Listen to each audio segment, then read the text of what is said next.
Tuluyan ng nabaliw si Donald Trump at hayagang pinahiya si Mohammed bin Salman, tagapagmanang prinsipe ng Saudi Arabia. Biglang sinabi ni Trump na dapat halikan ni bin Salman ang kanyang puwetan at maging sobrang bait sa kanya para manatiling kaalyado ng Estados Unidos ang Saudi Arabia.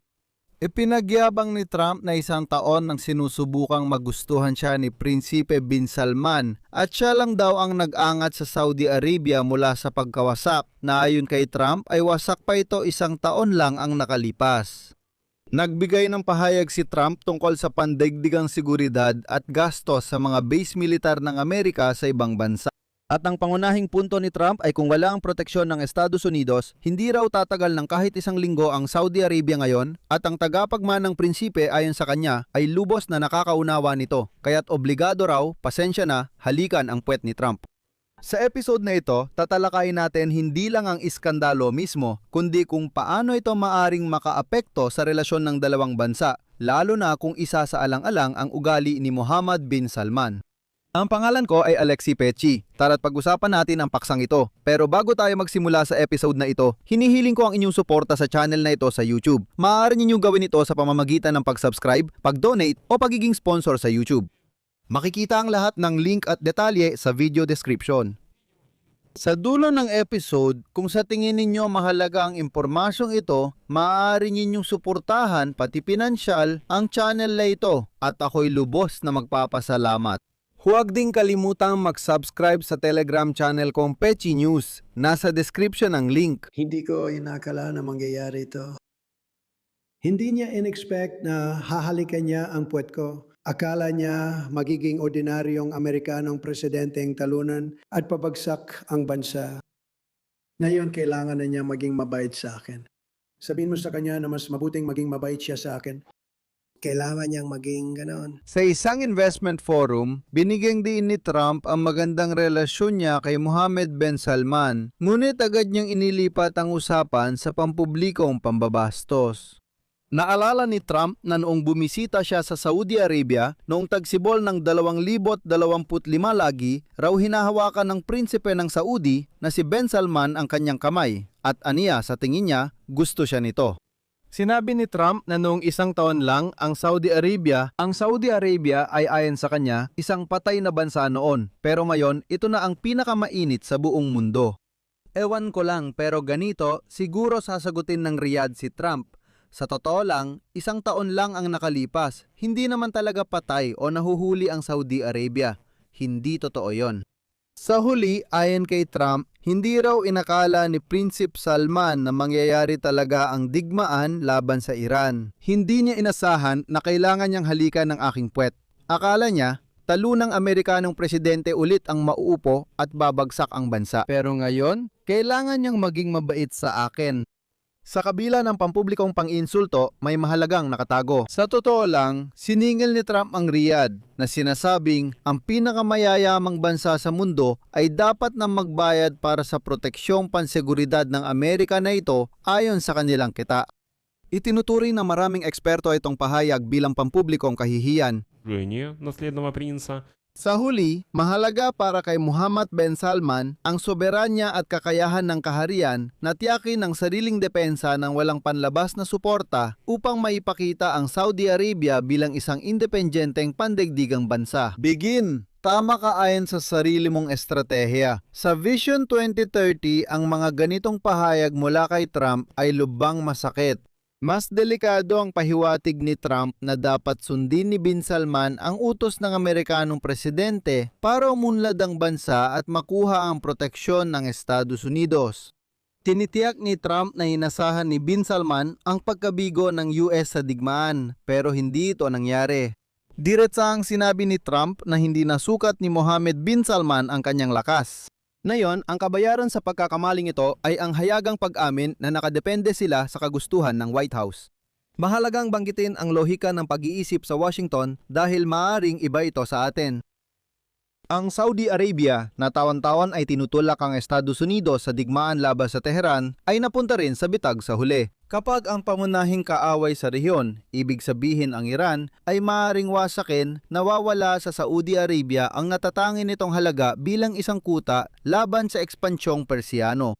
Ngayon, mayaman na kliyente ang Arabia na nawalan ng puwang para makamanobra sa pagitan ng Estados Unidos at China.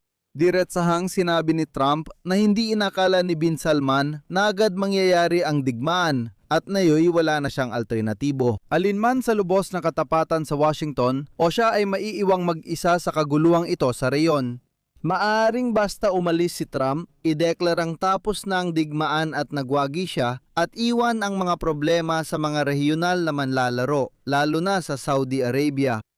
Ang patunay na nais ni Trump na magkaroon ng ganap na kontrol sa rehiyon ay ang impormasyon mula sa paborito niyang diaryo na New York Post noong ika-27 ng Marso.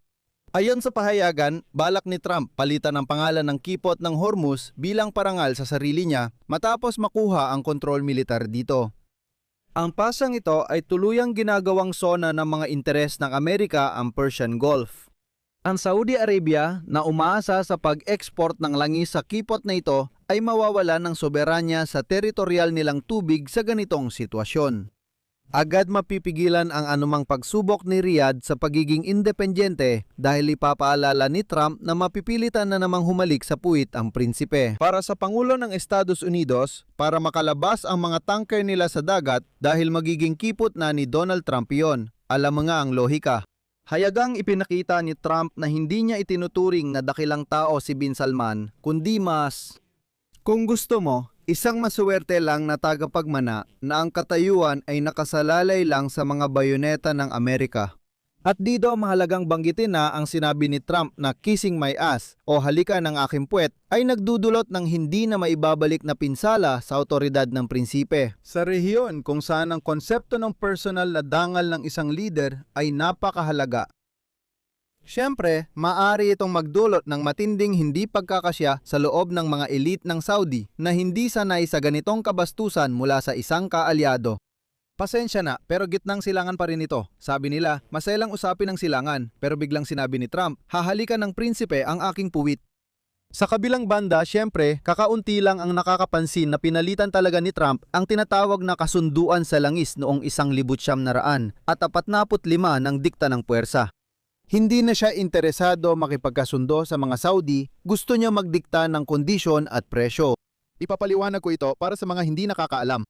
Ang pundasyon ng relasyon sa pagitan ng Estados Unidos at Saudi Arabia ay inilatag noong Pebrero 1945 sa barko ng cruiser na Quincy na tinatawag ding Quincy Pact. Dito sa barko ng Quincy, nagkita noon si Franklin Roosevelt at Haring Abdul Aziz Ibn Saud. Nagkaroon noon ng di-opisyal na kasunduan na bibigyan ng US ng garantiya sa seguridad militar, ang kaharian kapalit ng tuloy-tuloy na akses sa langis sa makatuwirang presyo.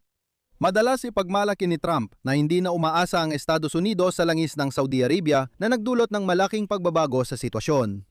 Maaring tawagin ang estratehiya ni Trump na sa pilitang katapatan dahil kahit matapos ang ganitong pambabastos, makikita natin agad ang sunod-sunod na tinatawag na mga kilos ng mabuting loob mula sa panig ng Riyadh. Magkakaroon ito ng multibilyong dolyar na pagbili ng armas at pamumuhunan sa infrastruktura ng Amerika. Kasi napagkasunduan na ito noong nakaraang taon at nasimulan na ang proseso. Naalala nyo ba, nung tagsibol ng nakaraang taon, si Trump ay nasa Riyadh at doon siya pumirma ng iba't ibang kasunduang pang-ekonomiya kasama si Ibn Salman. Pero pansamantala, ganito muna ang itsura nito. Pero ito, si Trump ay lumilikha ng pundasyon para sa malalim at tagong alitan. Hindi ito malilimutan ni Bin Salman at tiyak na palihim siyang hahanap ng alyansa sa China at Rusya para mabawi ang kanyang dangkal. Paalala ko lang, nang akusahan ng Estados Unidos si Bin Salman sa pagpatay kay Khashoggi, hayadang niyakap ni Bin Salman si Vladimir Putin na parang sinasabi niyang, "Oh, inakusahan niyo ako, sige, may bago akong kaibigan." Ano ang susunod na mangyayari? Вы знаете, несмотря на риторику, Kailangan pa rin ng dalawang panig ang isa't isa. Kailangan ni Trump ang pera ng Saudi para pasiglahin ang industriya ng Amerika at kailangan naman ni Bin Salman ang teknolohiya ng Amerika at suporta sa pagkontra sa Iran.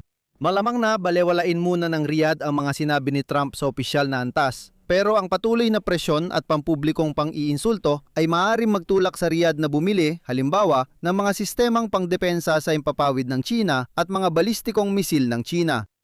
Hindi ito malayong mangyari. Ilang taon lang ang nakalipas, lumapit na ang Saudi Arabia sa mga Chino noong panahon ni Biden. Ibig sabihin, matatapos na ang monopolyo ng Amerika sa armas ng kaharian at unti-unti nang mawawala ang petrodollar system. Ayon sa mga analista, sinusubukan na ng Saudi Arabia magbenta ng langis gamit ang ibang pera bukod sa dolyar bilang senyales kay Trump. Mahalagang punto ito, pumirma ang Ukraine ng kasunduang pangdepensa sa Riyadh sa tamang panahon. Alam ni Bin Salman kung gaano ayaw ni Donald Trump kay Volodymyr Zelensky, kaya tiyak na aktibo siyang makikipagtulungan sa Ukraine para inisin ito. Pwede rin gamitin ni Trump ang panggigipit niya para piliting gawing normal ng Saudi Arabia ang relasyon sa Israel. Para kay Prinsip, ito lang ang paraan para makuha kay Trump ang makabagong armas tulad ng F-35 at programang nuklear para sa sibilyan. Sa ganitong kaso, bahagi lang ng ganitong pag-iisip ang mapanlait na pahayag. Pero ngayon, tingnan natin kung ano ang magiging reaksyon ng Riyadh, inuulit ko, kahit sa katamtamang haba ng panahon. Dito ko tatapusin, isulat ang opinyon at konklusyon sa comments, mag-subscribe, pindutin ang kampanilya at huwag kalimutang mag-like. At mga kaibigan, kung gusto ninyong suportahan ang trabaho ng YouTube channel na ito, lubos ako magpapasalamat sa inyo. Maaari ninyo itong gawin sa pamamagitan ng donasyon o pagiging sponsor sa YouTube. May bayad na subscription sa iba't ibang platform, piliin ninyo ang pinaka-naaangkop para sa inyo. Nasa video description lahat ng link at detalye. Iyon lang, ingatan ninyo ang inyong sarili, paalam sa lahat. Mga subtitle.